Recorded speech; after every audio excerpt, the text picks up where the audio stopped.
Sin embargo, hay un elemento que nunca deberíamos despreciar y el que tiene que ver de manera especial con lo que ocurre en nuestros países,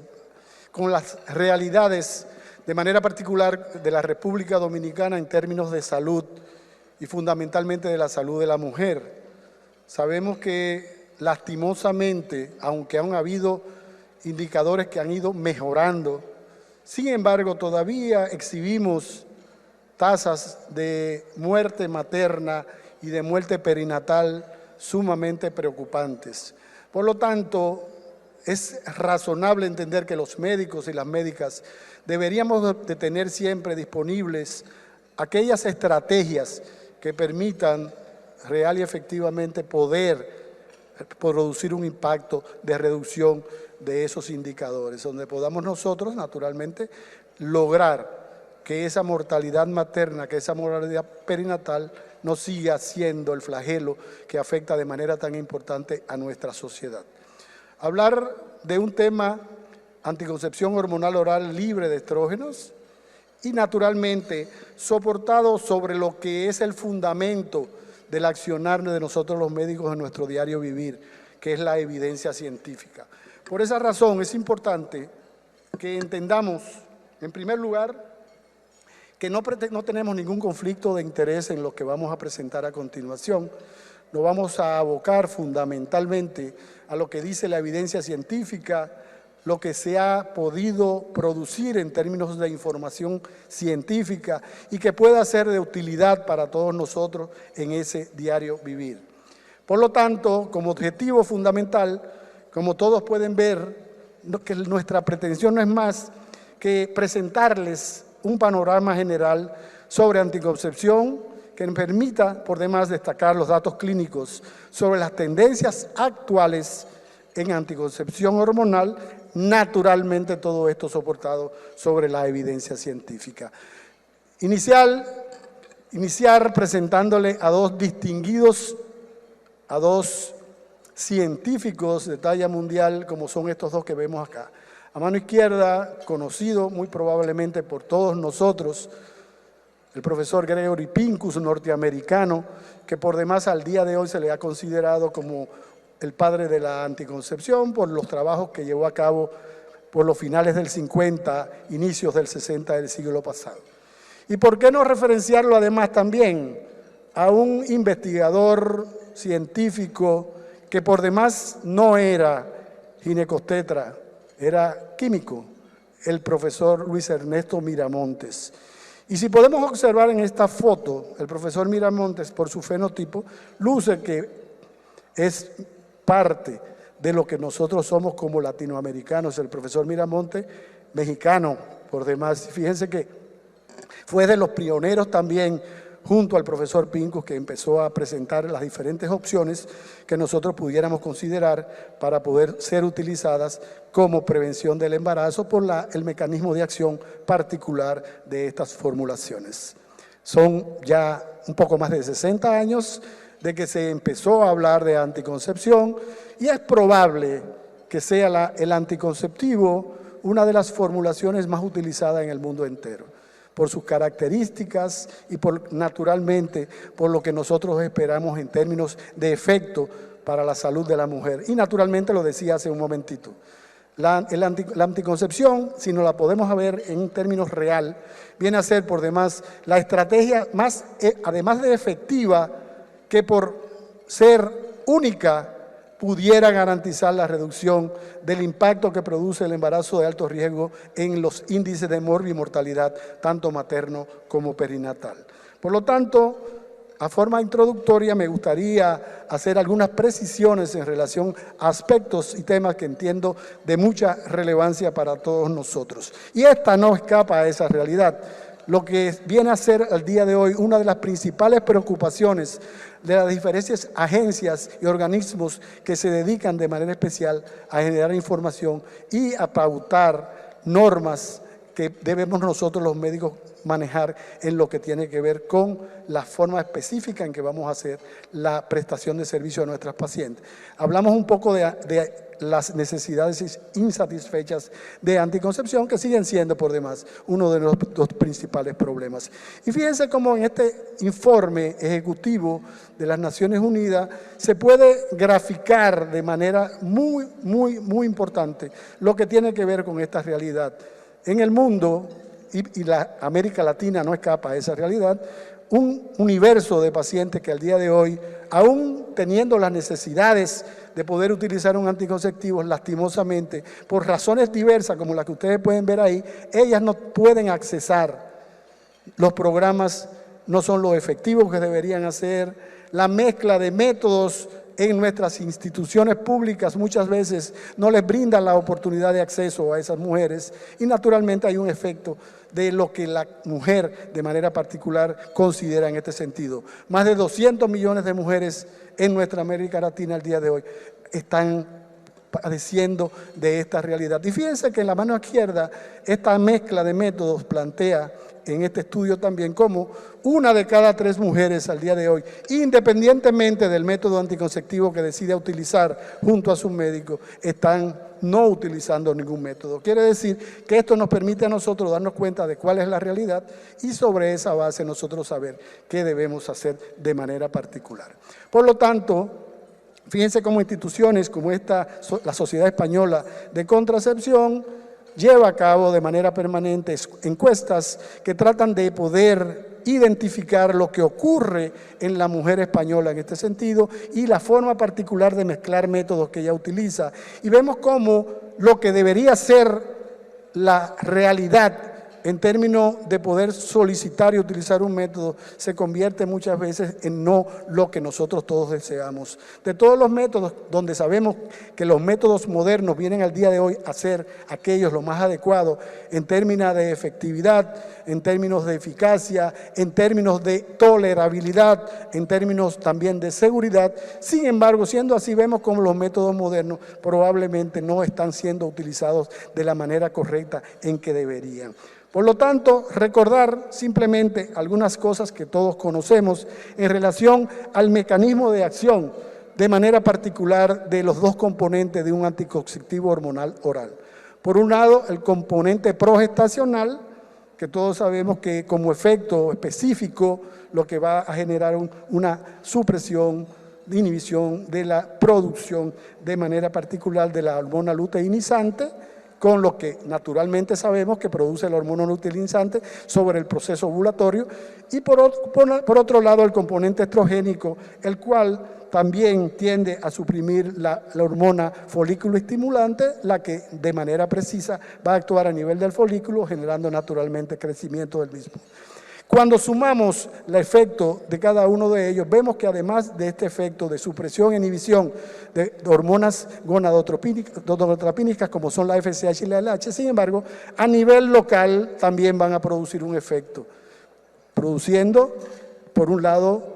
el lentecimiento de la migración espermática, aumentando la peristalsis tubárica y por efecto, naturalmente, reduciendo la posibilidad de que pueda ocurrir una fecundación. En términos de ovulación, en esta gráfica podemos ver cómo ha ido evolucionando desde los inicios con el profesor Pincus de la anticoncepción hormonal oral, particularmente con la rama de una anticoncepción que contiene un estrógeno y un progestágeno,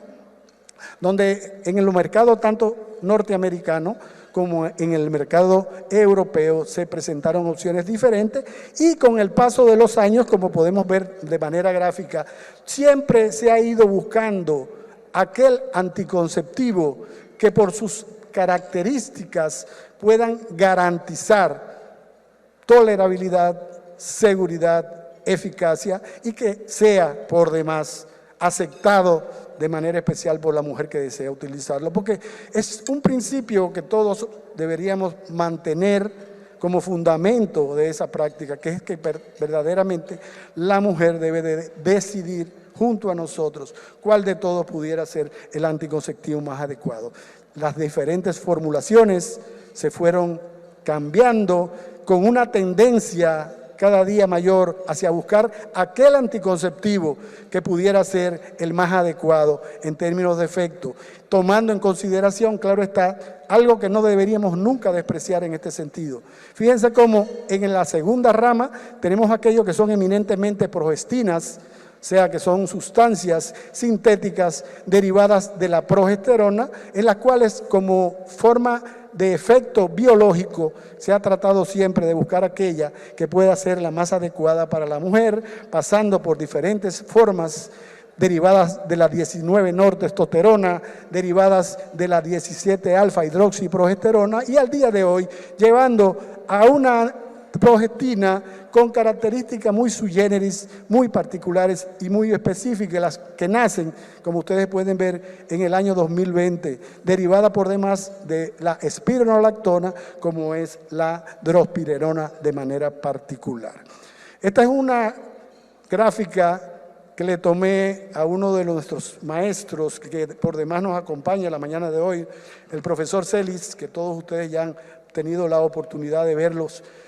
en diferentes ponencias durante el desarrollo de este evento. Y aquí lo que el profesor Celis ha querido con esta gráfica por demás es podernos llevar información en relación a las diferentes formas, las diferentes vías específicas que se han ido desarrollando con el paso de los tiempos, tratando particularmente de lograr eso que planteaba hace un momento, de lograr aquel anticonceptivo que por demás fuera el mejor en términos de uso, en términos de aceptabilidad, en términos de continuidad, o sea, que no haya abandono temporalmente, ya que todos por evidencia científica sabemos que los anticonceptivos hormonales orales, dice la evidencia, que el 80% de ellos vienen a ser suspendidos en el primer año de uso. Quiere decir que una mujer que decide utilizar un anticonceptivo hormonal oral y que al año decide suspenderlo, el efecto de lo que nosotros como médicos queríamos lograr penosamente se ha perdido, que la mujer se mantenga utilizando su opción anticonceptiva. Por lo tanto, fíjense cómo una suerte de situaciones particulares también garantizaron cosas que pueden ser no despreciables en este sentido, en relación a las progestinas de manera particular, donde vemos por demás que inicialmente, al igual que las formulaciones combinadas, se inician por allá por la década del 60 del siglo pasado, que sirven por demás como alternativa para mujeres que presentan particulares situaciones como son intolerancia a los contraceptivos orales combinados, que presentan algún factor de riesgo importante, principalmente en la esfera cardiovascular. También no podemos ni deberíamos nunca despreciar eso que la mujer, de manera particular, por razones diversas, como podemos ver aquí y como lo plantea el profesor Don, decían que muchas veces se iban a producir barreras importantes para el uso, entre las que se identificaron de manera particular que esas primeras formulaciones por las grandes y altas concentraciones de la fórmula, principalmente el componente estrogénico, tendían a producir mal control del ciclo. Muchas están generadas sobre la base de una estricta regla para el olvido, y en este aspecto es fundamental, y lo vamos a ver más adelante, ver lo importante de nosotros poder contar con una opción anticonceptiva que nos garantice una ventana de olvido bastante amplia. Quiere decir que la mujer que por la forma particular de uso de este anticonceptivo, que muchas veces en vez de hacer el uso correcto, tiende a hacer un uso típico, esto garantiza o pudiera garantizar que en esta mujer pudiera ocurrir un embarazo. También la posibilidad, dependiendo del tipo de progestina que contenga el anticonceptivo, de que pueda haber un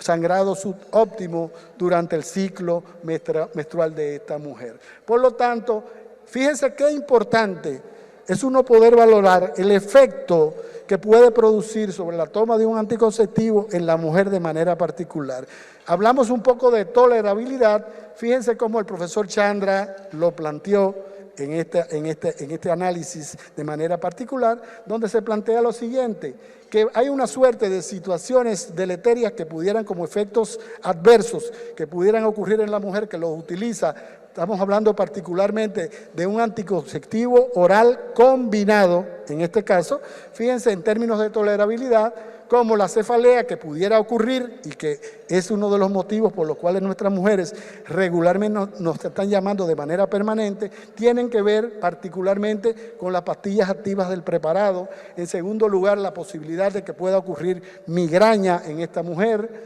la mastodinia como un efecto también muy frecuente, los cambios de humor, el mal control del sangrado y el aumento de pesos. Si nosotros tomamos en cuenta todos estos efectos adversos que pudieran sugerir el efecto de un anticonceptivo combinado, naturalmente que por esa razón deberíamos nosotros valorar que pudiera necesariamente ser lo más adecuado para sugerirle a nuestras pacientes. Por lo tanto, en términos de riesgos potenciales asociados a la anticoncepción hormonal oral, fundamentalmente aquella que además de progestina contiene un componente estrogénico, podemos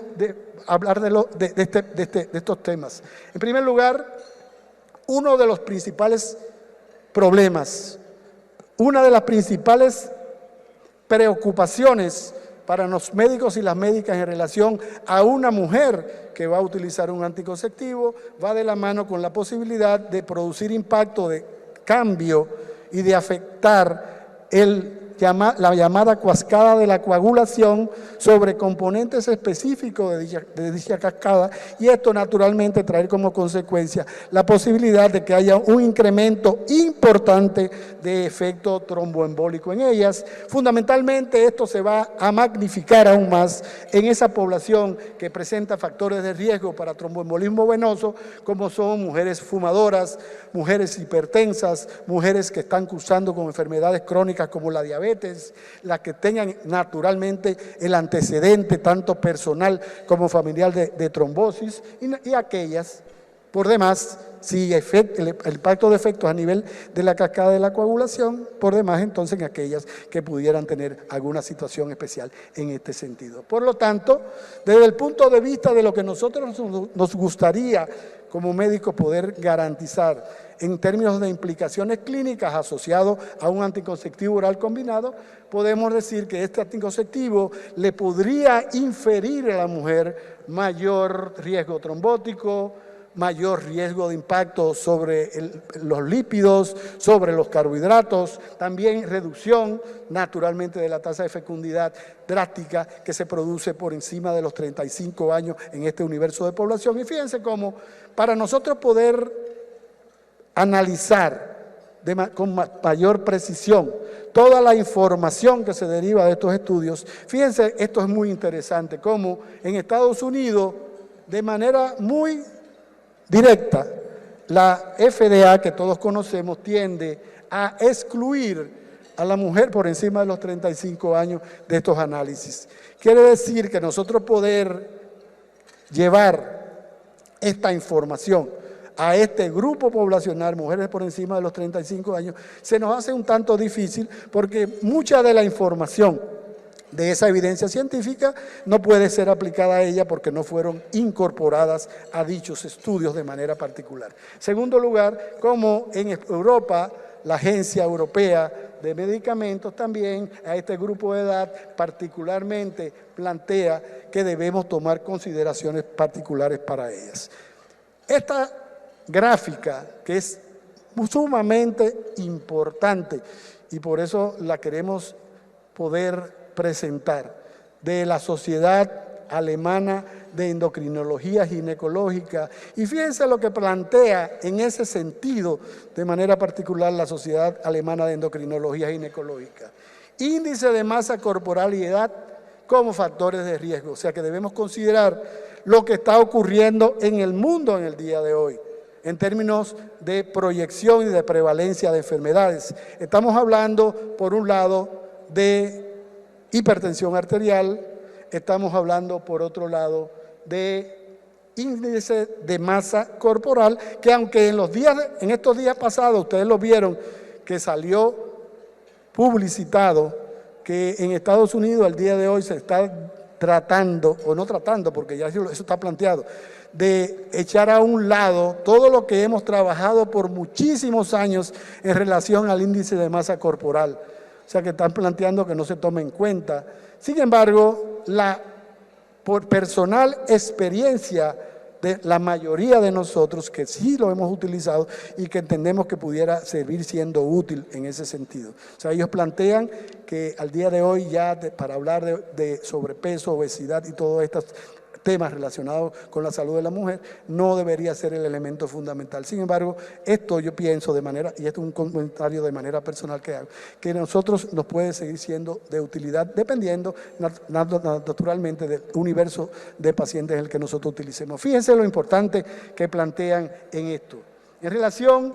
al nosotros poder valorar lo que significa el peso en una mujer, llevado a cabo por el índice de masa corporal, conociendo que una mujer normopesa es aquella que tiene un índice por debajo de 25 kilogramos, una mujer con sobrepeso, la que tiene un índice de masa corporal entre 25 y 30, y naturalmente aquella que ya cae en un estatus de obesidad por encima de 30. Si nosotros eso lo llevamos y lo comparamos con la edad, fíjense cómo en la medida en que la mujer se hace mayor, en la medida en que la mujer crece en edad, la probabilidad de que pueda haber tromboembolismo venoso va a ser mayor. Quiere decir que si tenemos hoy día una mujer que está decidiendo cada día que iniciar su maternidad más tardíamente, la mujer está posponiendo maternidad. La mujer no está empezando a tener sus hijos a los 20 años. La mujer está preocupada en este momento más por formarse, por capacitarse, por estudiar, que por formar familia desde el punto de vista de tener hijos. Si esa es nuestra realidad, quiere decir que cada día vamos a tener un mayor universo de mujeres, de poblaciones susceptibles de necesidad de utilizar un anticonceptivo por edades por encima de los 35 años. Quiere decir que para esa mujer, de manera particular, una mujer ya con una edad por encima de lo que a todos nosotros nos enseñaron en relación a la edad ideal para la mujer tener sus hijos,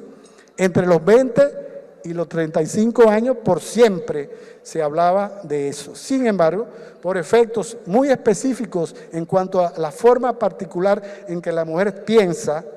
una sociedad diferente, una sociedad de la información y del conocimiento, es natural que la mujer posponga la maternidad, inicie más tardíamente a tener sus hijos. Quiere decir que es una población que no debemos despreciar. Y como ven, si nosotros le sumamos una enfermedad, porque al día de hoy ya se considera la obesidad como una enfermedad, países, por ejemplo, como México, que tienen un gran problema de obesidad, tienen naturalmente que preocuparse en este sentido para poderle buscar respuesta a la mayoría de su población. Esta es también un estudio de Lightgard muy importante, donde nosotros podemos ver lo que ocurre en esta forma diferente de anticoncepción, donde el uso de anticonceptivos sin estrógeno se puede ver de manera gráfica que no incrementa el riesgo de trombosis. Vemos cómo las diferentes formulaciones a mano derecha, izquierda mía, donde métodos con estrógenos, todos atraviesan la línea de Momos. Sin embargo, las opciones que contienen solamente un progestágeno, una progestina,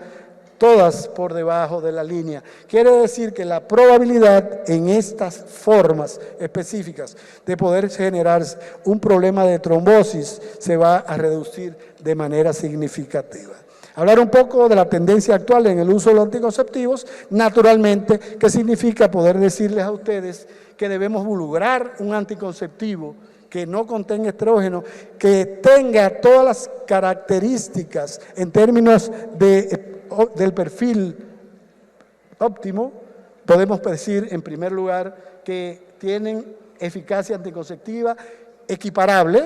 en relación a ese universo de mujeres con riesgo, de mujeres con índice de masa corporal alto o moderado, hipertensas, que presentan estatus de migraña, cualquier condición en que los estrógenos no estén indicados. Quiere decir que es un elemento fundamental a tomar en consideración, que presenten las mismas reglas para olvido. Por eso les hablaba hace un momentito de esa ventana de olvido, por la utilización de un anticonceptivo, que presente evidencia científica que le soporte, que puedan ser de utilidad principalmente por grupos poblacionales como son las adolescentes, que genere control del ciclo favorable y naturalmente buena tolerabilidad, que no produzca situaciones más allá de lo que va a ser su efecto anticonceptivo. Por lo tanto,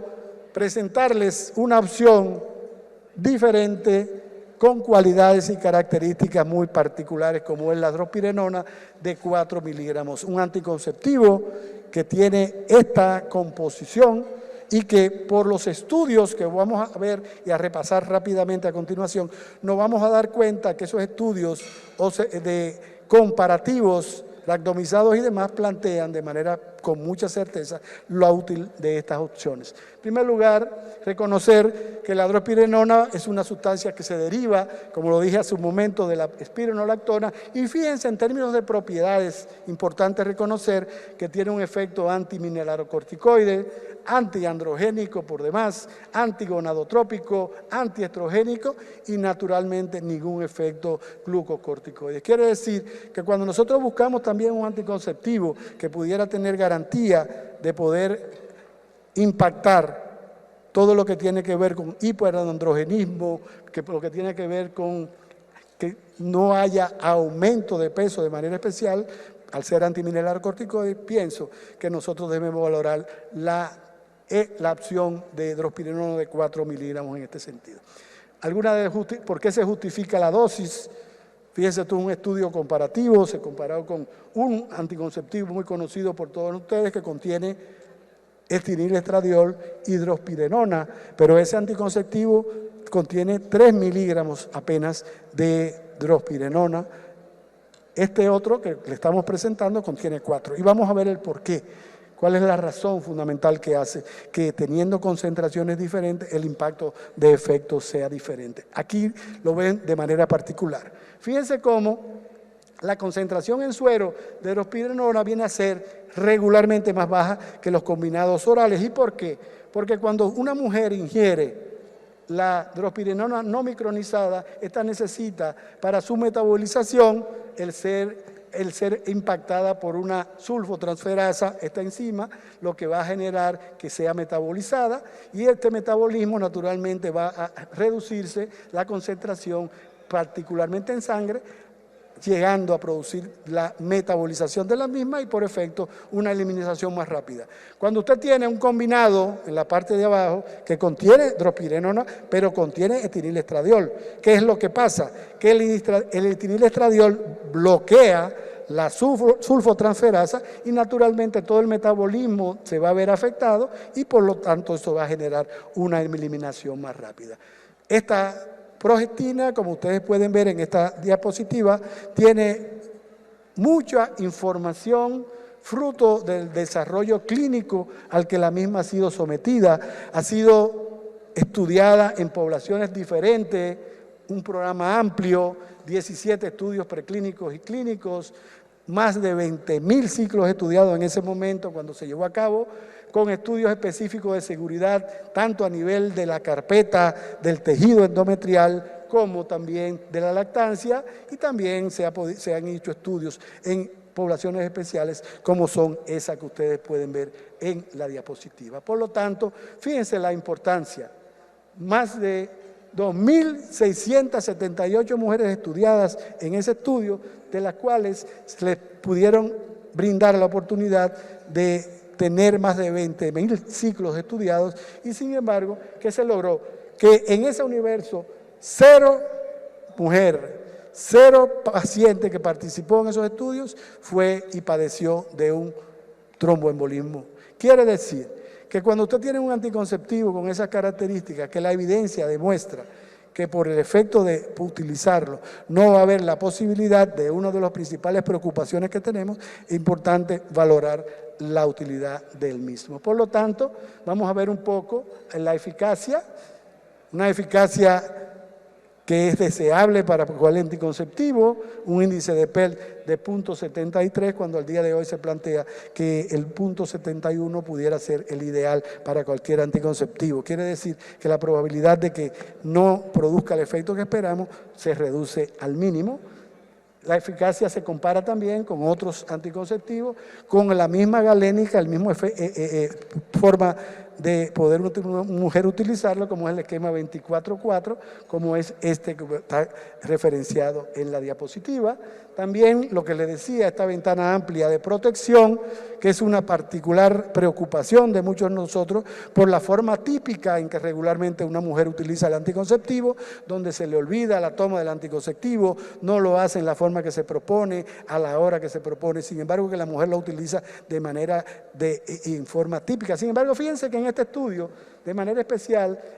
que fue un estudio con diseño cruzado, nos puede permitir a nosotros darnos cuenta de lo que ocurrió con drospirenona de 4 miligramos. En ese ciclo hubo cuatro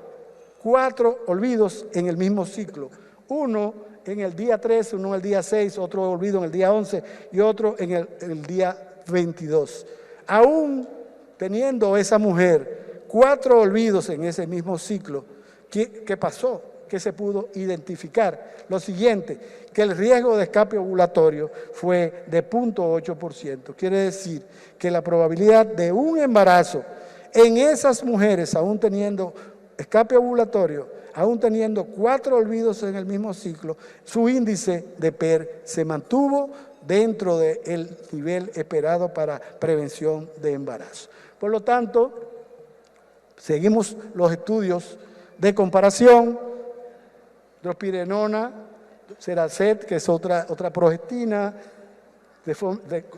con diferentes atrasos en forma regular o un combinado. Y fíjense cómo de todos el mejor índice de PER fue el representado por la drospirenona de 4 miligramos. Por lo tanto,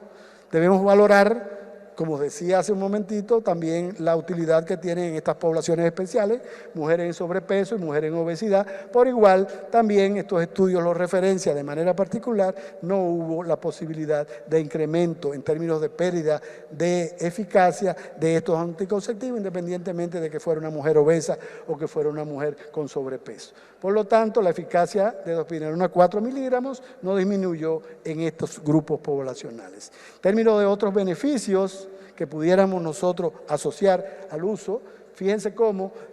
una preocupación importante para nosotros los ginecólogos obstetras tiene que ver con el endometrio y el impacto que puede producir sobre el mismo, la drospirenona de 4 miligramos. Y fíjense que se llevaron a cabo estos estudios de seguridad, donde se trató de determinar la influencia sobre el endometrio y los cambios ecográficos que van a aparecer en esa población, 17 mujeres tratadas por un número de ciclos con un régimen de 24/4, donde todas esas mujeres se le practicó biopsia endometrial, donde esas biopsias endometriales fueron leídas por un patólogo independiente, que no dependiera de la investigación de manera particular, y que se encontró de manera particular. En primer lugar, que no hubo ningún caso en esa población de hiperplasia endometrial por efecto del impacto que produce la progestina sobre esta carpeta endometrial, y el grosor se mantuvo también por debajo de 2.5 miligramos, donde todos nosotros sabemos que un aumento o incremento de grosor endometrial en una mujer que ya no está sangrando por encima de 4 milímetros de manera directa sugiere hacer biopsia de endometrio. También mejora de dismenorrea, reduce el uso de analgésicos, ahí lo vemos por igual, en grupos luego de 6 ciclos utilizando drospirenona de 4 miligramos, que podemos evidenciar lo que se ve aquí. Mujeres al inicio con diferentes tipos de dismenorrea, leve, moderada y severa, el 48% presentaban algún grado de dismenorrea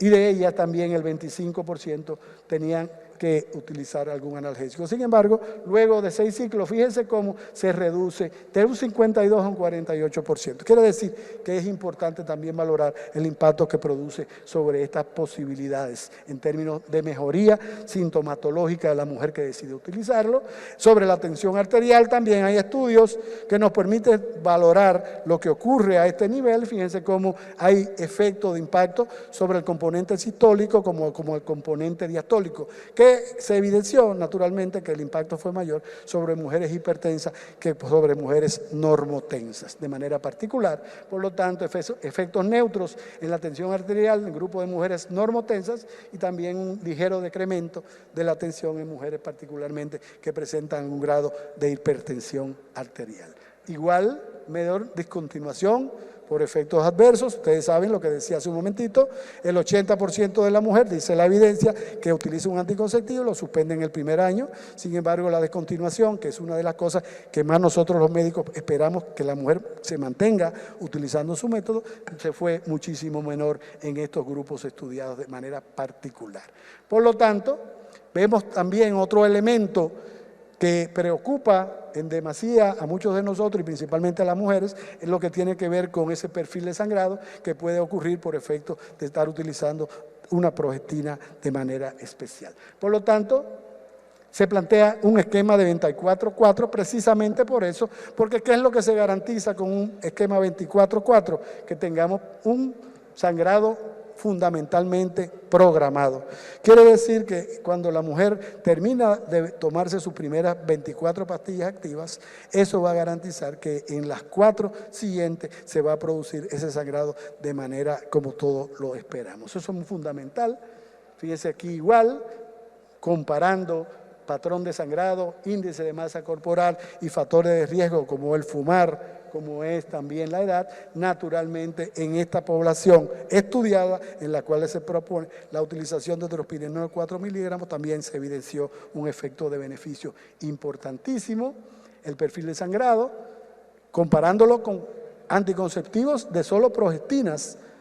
en este caso un estudio comparativo con progestinas exclusivamente, de esos etonorgestrel o cualquier otra que conozcamos. Sin embargo, la utilidad fue mejor muchísimo con este anticonceptivo de manera especial. Fíjense como también aquí, haciendo el análisis de supervivencia de Kaplan-Meier, se puede evidenciar también en esta comparación entre desogestrel y drospirenona. Fíjense cómo hubo una reducción importante de más del 50% menos llamadas al médico, porque la mujer le preocupe el tipo específico de sangrado que esté presentando durante su ciclo menstrual, de manera particular. Por lo tanto, reconocer por demás que viene a ser el primer anticonceptivo aprobado para todas las mujeres, desde la mujer se forma, la niña se forma, hasta la transición a la menopausia, incluyendo, claro está, las mujeres adolescentes, información de FDA y también de algunas agencias regulatorias, principalmente en el mercado europeo. Por lo tanto, para concluir y poder presentar algunas pinceladas importantes en este sentido, me gustaría puntualizar lo siguiente. En primer lugar, que la tendencia actual en el uso de los anticonceptivos hormonales orales dirigen nuestro pensamiento hacia la necesidad de sugerir la utilización de aquel anticonceptivo que le aporten a ellas los mayores beneficios y tanto en la esfera, su impacto como anticonceptivo como no anticonceptivo. Ustedes saben que la mujer de este tiempo, hay situaciones específicas que les preocupan, le preocupa ganar peso, le preocupa todo lo que la sintomatología de hiperandrogenismo, de manera particular, acné, alopecia, hirsutismo y demás. Entonces esa mujer cada día necesita de aquel anticonceptivo que le pueda no solamente favorecer su deseo de posponer la maternidad, sino que le garantice impacto de efecto sobre situaciones específicas, que la drospirenona de 4 miligramos viene a ser por demás una alternativa terapéutica que la evidencia científica, que es lo que hemos tratado de presentarle durante la presentación, demuestra en múltiples estudios que tiene alta eficacia anticonceptiva, bastante bien tolerado por la mujer y garantiza naturalmente eso que todos deseamos. Que la mujer al año, cuando regrese a su cita médica y usted le pregunte cómo le está yendo con su anticonceptivo, ella le diga, doctor, pero ya yo tengo 3 meses que lo suspendí y no lo estoy usando.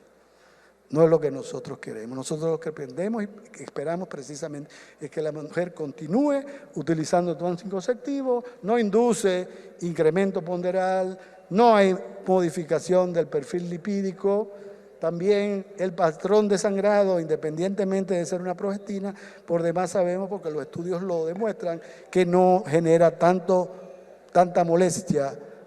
Simplemente con una buena asesoría anticonceptiva, con nosotros los médicos y las médicas, dedicarle un poquito más de tiempo a esos aspectos, de explicarle a la mujer que regularmente cuando ella decide utilizar una progestina, por el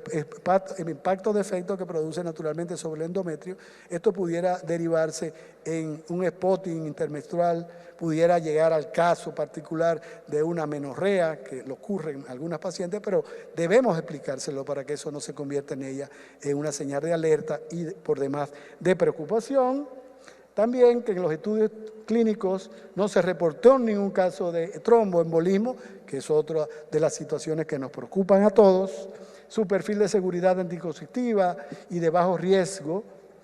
principalmente mujeres con factores de riesgo. De manera personal, una de las cosas que más creo es esa. Si hay un anticonceptivo hoy día, moderno, que la evidencia científica demuestra sus bondades, que deberíamos nosotros siempre valorar, siempre considerar en mujeres que presentan factores de riesgo, principalmente cardiovascular, fumadoras, mujeres hipertensas, mujeres con antecedentes de trombosis, mujeres que tengan esas características. Nosotros deberíamos siempre pensar en sugerir sobre la base de esa asesoría anticonceptiva que hoy en día contamos con un anticonceptivo que cumple con todas esas bondades que nosotros los médicos y las médicas esperamos de todas nuestras pacientes. Muchísimas gracias.